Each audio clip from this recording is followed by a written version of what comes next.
minutes. This talk is not about numbers. It is about some figures, though.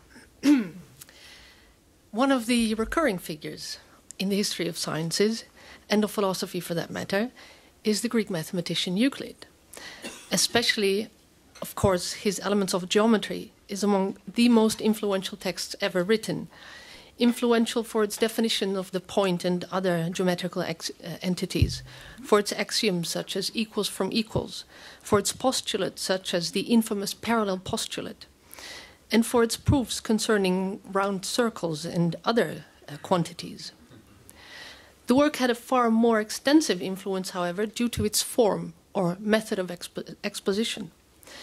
When Stevin in 1585 writes his Dialectica of Bewijskunst, dialectics, or the art of demonstration, it is this paradigm he starts from, the paradigm that is of the axiomatic deductive method, which adheres to Aristotle's ideal of scientific understanding, or, well, perhaps Euclid's is rather the hypothetical deductive method, which follows Plato's description of the sciences. Or, no, wait, maybe it is just a synthetic method in a Kantian sense. Now I'm confused. These are three different but fairly standard characterizations of the Euclidean method, which try to convey at least the fact that Euclid starts from undemonstrated principles and continues with demonstrations based on those principles, yes? But what does it mean for principles to be undemonstrated? And what counts as a demonstration and a principle? And more importantly, what is the aim of this method anyway? And now we're in trouble, and I think we need some historiography of science and philosophy. So in these 20 minutes, I will give you some examples of how the interaction between science, philosophy, and chance explore the elasticity of this paradigm of scientific rigor. For example, it has been contended that the Euclidean method is primarily analytic rather than synthetic, that it is primarily suitable for metaphysics and theology, and only derivatively for mathematics. But it has also been used for ethics and, obviously, most of the sciences. And although the standard view of the method is that it provides or aims at providing absolute clarity, instead it has also been applied because it maintains a high level of obscurity. A crucial figure in this history is a philosopher, someone you may have heard of less often, Proclus, the 5th century Neoplatonist. He wrote two works, which largely determined how Euclid's example was to be picked up in later philosophy and other disciplines. First, a commentary on the Elements, explaining it as a work in the Platonic tradition. Proclus characterizes the Euclidean method as a didactic tool for mathesis, providing a systematic and utterly clear introduction into a complete discipline, helping students develop their reasoning skills.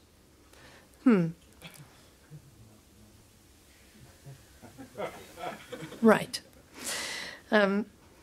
This may happen again, of course, because after 5 minutes it will want to do the same thing. Do not be distracted. Good. So, absolutely clear tool for helping students develop their reasoning skills. So, it should be free of everything superfluous, for that is a hindrance to learning. The selections chosen must all be coherent and conducive to the end proposed, in order to be of the greatest usefulness for scientific understanding.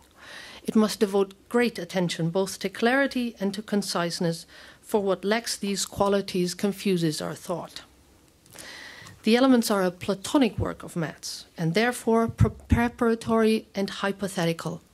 The starting points are not demonstrated, not because they don't need demonstration, but because the mathematician is incapable of demonstrating them.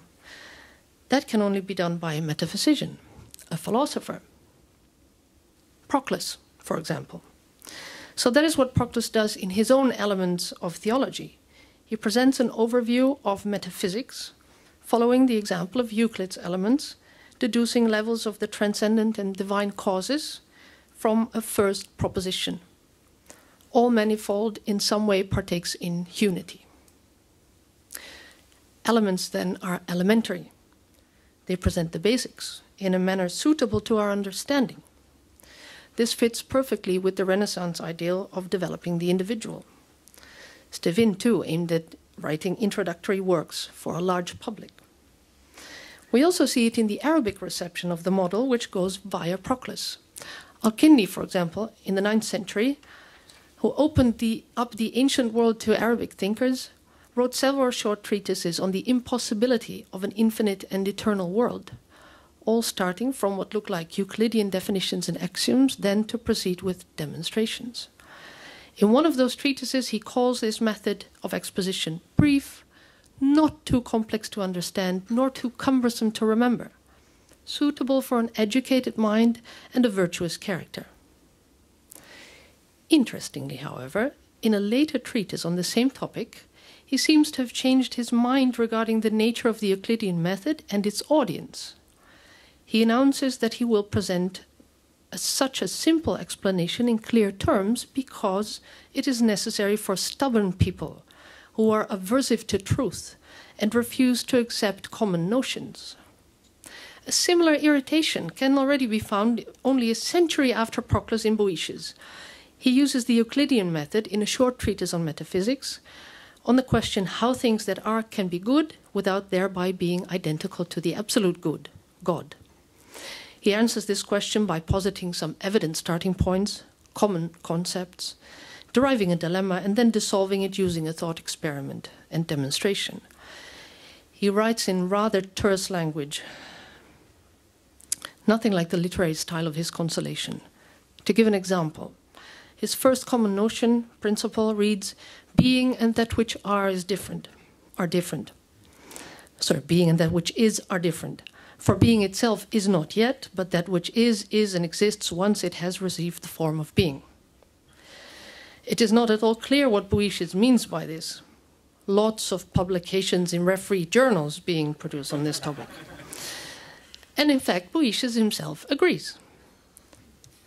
Do not you take objection to the obscurity that waits on brevity, for obscurity is the sure treasure house of secret doctrine, and has the further advantage that it speaks a language understood only by those who deserve to understand. And elsewhere he says, a little earlier, I confess that I would rather bury my speculations in my own memory than share them with any of those pert and frivolous persons who will not tolerate an argument unless it is made amusing. And laughing is a bit dangerous now, right? The brevity associated with the Euclidean model is here coupled not to clarity, but instead to obscurity. It keeps out the uninitiated, the undeserving.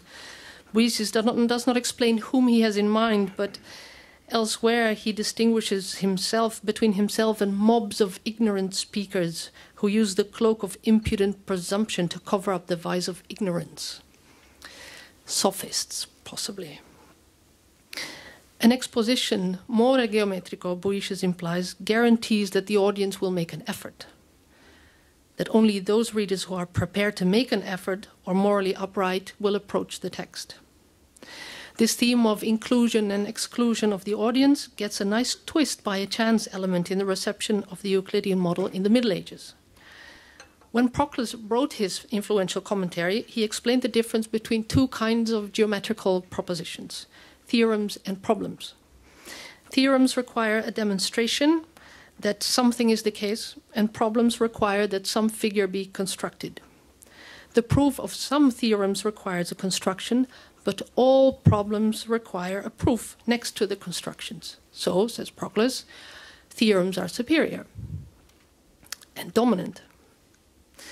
In the medieval reception of Proclus's own elements of theology, however, the rediscovery of Aristotle leads to an interesting shift.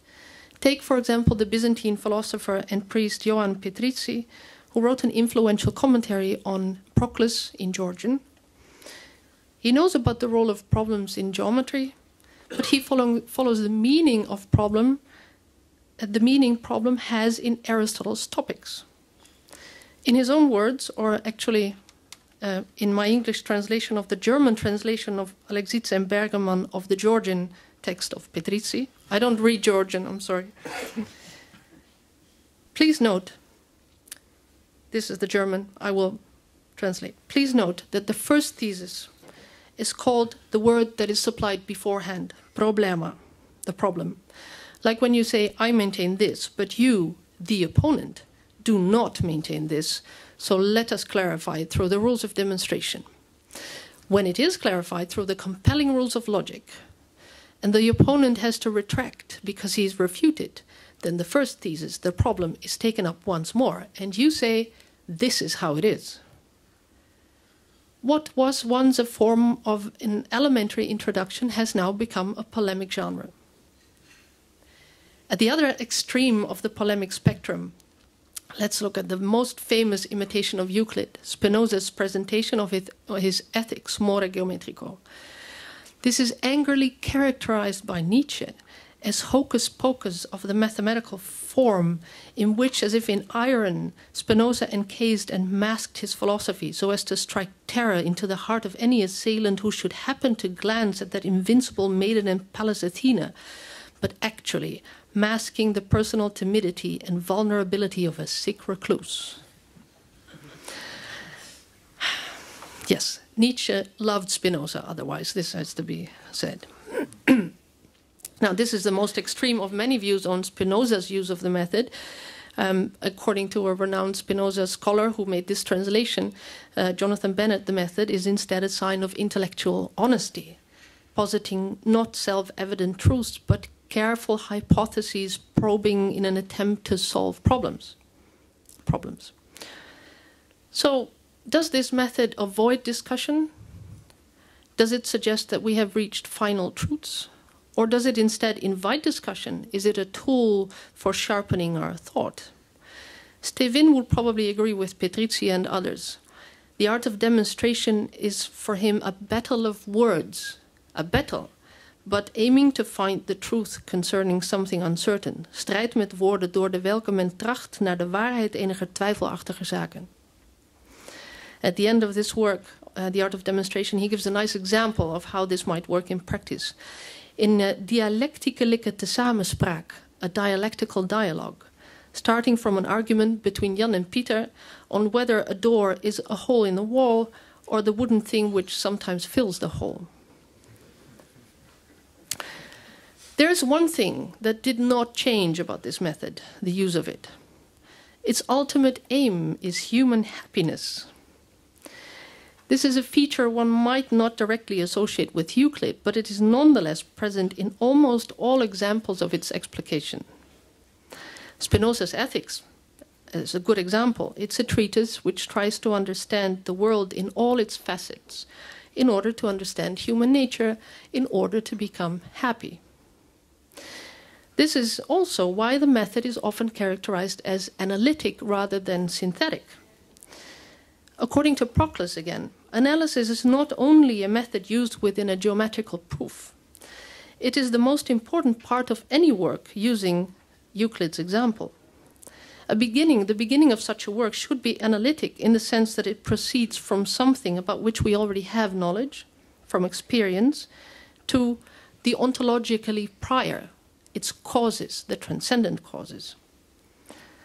This move is a necessary condition in physics and in metaphysics for the anamnesis, the Platonic awakening of our inborn knowledge of the causes of everything there is. And this, in turn, is a condition for happiness. 1,000 years later, we find an extreme version of this view in Berthold of Moosburg. This fairly unknown Dominican priest and philosopher wrote a massive commentary on Proclus's Elements. 6 books, really a full shelf that was hardly ever read. He proposed a view which was not influential at all, but it's fascinating nonetheless in its heartfelt attempt at keeping alive Eckhart's Platonic mysticism and countering Thomas Aquinas' Aristotelianism. A lot is at stake for Berthold: human happiness. To rescue happiness, Berthold inverts the Euclidean method as we tend to understand it. It's not synthetic. It's entirely analytic. It allows us to begin from the divine as we know it in this world, proceed to the divine itself, transforming ourselves in the process so that at the end of the text we become divine ourselves, thereby reaching our ultimate goal, happiness. Now, I was asked by the organizers of this symposium to give a lecture about my ideas on the significance of the history of the sciences and humanities. I did not really do that. Or did I? Why do I think it is important to do work in the history of the sciences? Well, obviously, because it's fun. No, wait. I mean, because it's very, very important, of course. No, we are academics, I think, because we want to understand the world we live in, because we want to solve puzzles and problems. The nicest way, or the most important way, of solving puzzles regarding the world is studying other attempts at obtaining an understanding of that same world. Well, same world in some sense of the word. Finding continuities and discontinuities, echoes and twists, questions asked, abandoned, raised again, in centuries of such attempts, and then figuring out what the reasons, motivations, circumstances were which led to or sometimes forced the choices made in answering those questions. Or to use a phrase of Isaac Asimov, collecting relative wrongs. There is no better job than that. It is not true what Asimov says, that having exact answers and having absolute rights and wrongs minimizes the necessity of thinking, and that pleases both students and teachers. Finding relative wrongs, that pleases, I think, both students and teachers.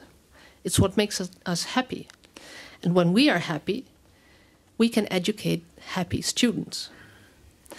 We have largely abandoned the ideal according to which beautiful, orderly, and coherent signs lead to beautiful minds and beautiful lives, as that of Stevin, for example, who is characterized by the same standards as a man of peace, order, and harmony. But fortunately, the messy history of science has its own beauty, and I look forward to many a dialecticelijke samenspraak, preferably symposia. Thank you.